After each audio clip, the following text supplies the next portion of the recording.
रामायण आखिर क्यों हंसने लगा मेघनाद का कटा सिर? महर्षि वाल्मीकि द्वारा रचित हिंदू धर्मग्रंथ रामायण में उल्लेख मिलता है कि रावण के बेटे का नाम मेघनाद था। उसका एक नाम इंद्रजीत भी था। दोनों नाम उसकी बहादुरी के लिए दिए गए थे। दरअसल मेघनाद इंद्र पर जीत हासिल करने के बाद इंद्रजीत कहलाया और मेघनाद का मेघनाद नाम मेघों की आड़ में युद्ध करने के कारण पड़ा। वह एक वीर राक्षस योद्धा था। मेघनाद श्रीराम और लक्ष्मण को मारना चाहता था। एक युद्ध के दौरान उसने सारे प्रयत्न किए लेकिन वह विफल रहा। इसी युद्ध में लक्ष्मण के घातक बाणों से मेघनाद मारा गया। लक्ष्मण जी ने मेघनाद का सिर उसके शरीर से अलग कर दिया। उसका सिर श्रीराम के आगे रखा गया। उसे वानर और रीछ देखने लगे। तब श्रीराम ने कहा, इसके सिर को संभाल कर रखो। दरअसल श्रीराम मेघनाद की मृत्यु की सूचना मेघनाद की पत्नी सुलोचना को देना चाहते थे। उन्होंने मेघनाद की एक भुजा को बाण के द्वारा मेघनाद के महल में पहुंचा दिया। वह भुजा जब मेघनाद की पत्नी सुलोचना ने देखी तो उसे विश्वास नहीं हुआ कि उसके पति की मृत्यु हो चुकी है। उसने भुजा से कहा, अगर तुम वास्तव में मेघनाद की भुजा हो तो मेरी दुविधा को लिखकर दूर करो। सुलोचना का इतना कहते ही भुजा हरकत करने लगी। तब एक सेविका ने उस भुजा को खड़िया लाकर हाथ में रख दी। उस कटे हुए हाथ ने आंगन में लक्ष्मण जी के प्रशंसा के शब्द लिख दिए।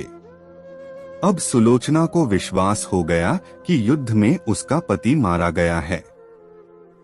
सुलोचना इस समाचार को सुनकर रोने लगी। फिर वह रथ में बैठकर रावण से मिलने चल पड़ी। रावण को सुलोचना ने मेघनाद का कटा हुआ हाथ दिखाया और अपने पति का सिर मांगा। सुलोचना रावण से बोली कि अब मैं एक पल भी जीवित नहीं रहना चाहती, मैं पति के साथ ही सती होना चाहती हूँ। तब रावण ने कहा, पुत्री 4 घड़ी प्रतीक्षा करो, मैं मेघनाद का सिर शत्रु के सिर के साथ लेकर आता हूँ। लेकिन सुलोचना को रावण की बात पर विश्वास नहीं हुआ। तब सुलोचना मंदोदरी के पास गई। तब मंदोदरी ने कहा, तुम राम के पास जाओ, वह बहुत दयालु हैं। सुलोचना जब राम के पास पहुंची तो उसका परिचय विभीषण ने करवाया। सुलोचना ने राम से कहा, हे राम, मैं आपकी शरण में आई हूँ। मेरे पति का सिर मुझे लौटा दें ताकि मैं सती हो सकूं। राम सुलोचना की दशा देखकर दुखी हो गए।